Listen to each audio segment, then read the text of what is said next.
Why, yes, Donkey Kong Country Returns did outperform Donkey Kong Country. I know a lot of older individuals may disagree with that. I know a lot of people really don't like that being brought up, but the Retro Studios Donkey Kong Country Returns on Nintendo Wii was a huge success, continues to be the best-selling title in the Donkey Kong franchise, and is this hugely popular, influential thing that brought Donkey Kong back after the hiatus that was brought about by Rareware's stupidity and incompetence.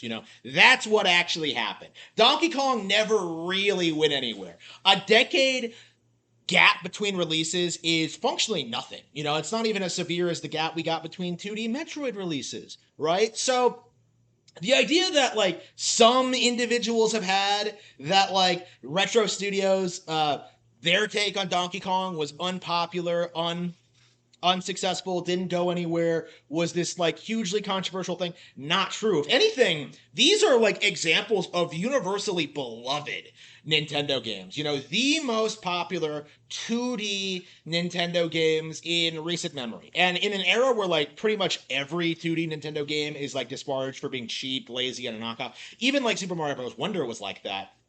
That is a huge achievement. And I can argue that, I'm a big advocate for Super Mario Bros. Wonder and the Yoshi games and all that.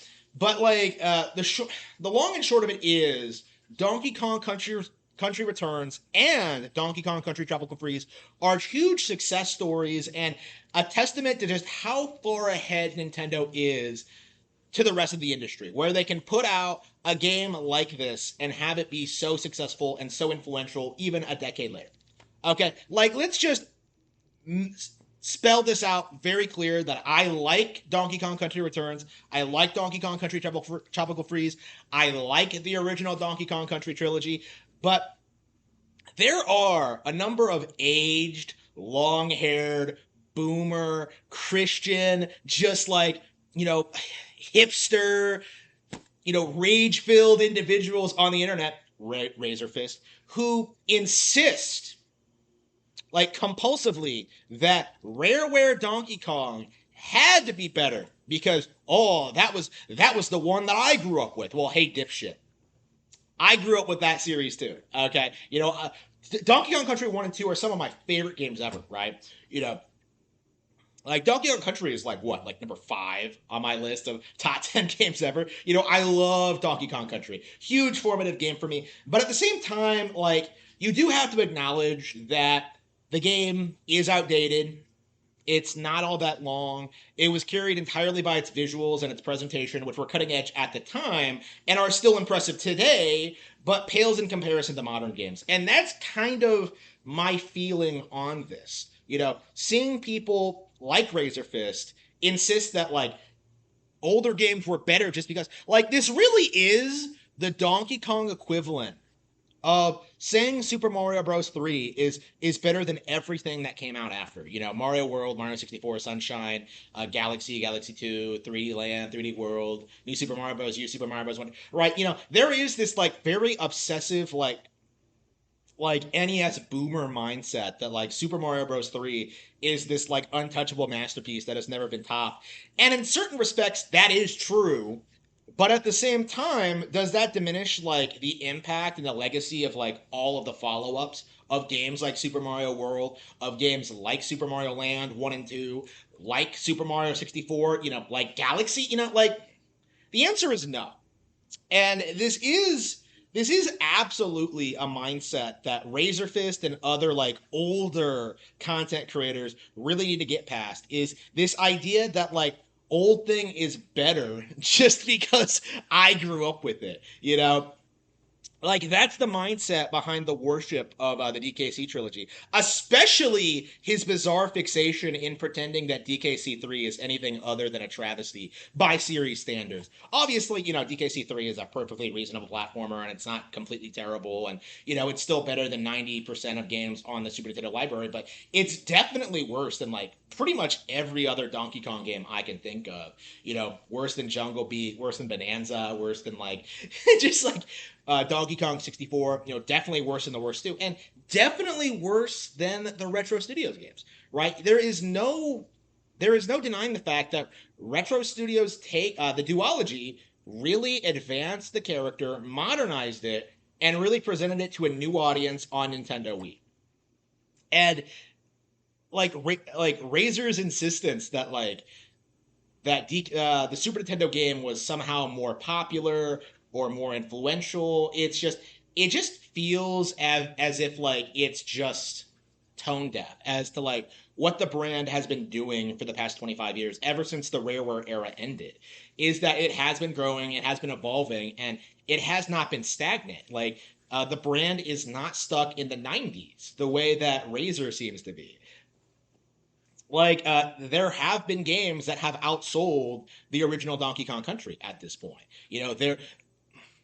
The new Nintendo redesign of the character is the series standard, to the point where it's like the one used in the movie and in the theme parks, and the one that continues to get new games. Right? The idea that Donkey Kong Country is like so far beyond what Retro Studios was able to come up with, it just isn't true at all. And I really struggle, looking at Razor's like rants on the subject. I really struggle to find like a single cohesive thought put into like why exactly Retro Studios the reboot is lesser to the Rareware trilogy. It really does boil down to nothing more than the fact that like he's a nostalgia blinded boomer and can't accept like the tone and style of the Returns games. He seriously tried to argue that like the retro games have no personality outside of the difficulty, which is just very observably not true, right? These games have a ton of personality. Like they have great animation, great environments, like especially Tropical Freeze. Like this idea that like Retro Studios is like struggled to recapture the magic is completely, not only completely and utterly wrong, it's like the exact opposite. Like they really grew and evolved the original Rareware formula, especially when it comes to like the general gameplay and like the feel of the games. Like the Retro Studios games have far more like in-depth environments. They have way more going on, way more action. Like they're way more challenging, like in general the both Returns and Tropical Freeze are better than all three of the original games combined. They have way more content.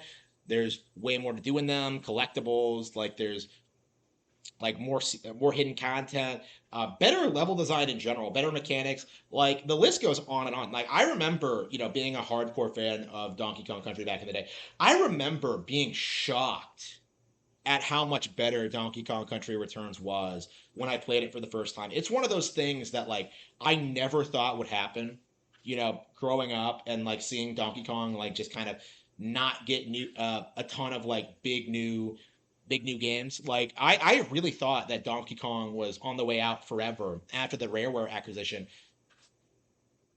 because of that gap between releases. But Returns came back, it killed it, and it absolutely brought the character back into the limelight, even when people like you were insisting wholesale that the series was dead and it was never ever coming back. And it's interesting that this argument comes up now when Bonanza is a huge success story, and it's pretty much cemented like Donkey Kong as an A-list Nintendo character after decades of the industry trying to pretend he wasn't. Like I find it very interesting how like after Bonanza comes out, how Razorfist tried to push this narrative, tried to push this idea that like we can all agree that the retro Donkey Kong games sucked, right? And pretty much everyone rejected it. Like, not a single person that I saw that had any credibility whatsoever, not a single person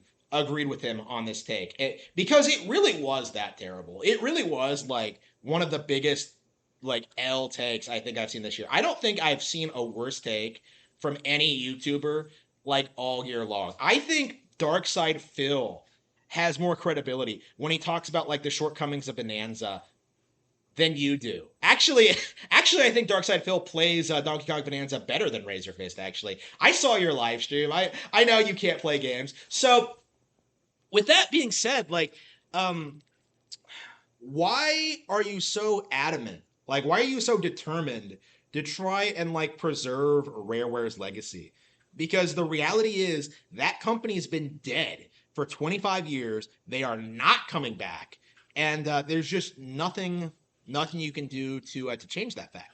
Why don't you accept the superior Donkey Kong games and just acknowledge that the character and the franchise has grown past Rareware's contributions to the series. A character that they did not even originally design, by the way. So, with that being said, the Retro Studios games of Donkey Kong are fantastic. Tropical Freeze and Returns are all time classics. And I hope that this situation demonstrates that whining incessantly about random Nintendo exclusives is not going to get you anywhere. These games are beloved for a reason, and like trying to downplay them by like trying to play semantics and trying to argue over sales numbers is not going to get you anywhere. These games are fantastic, and I cannot wait to spend the rest of my life playing and enjoying them for what they are.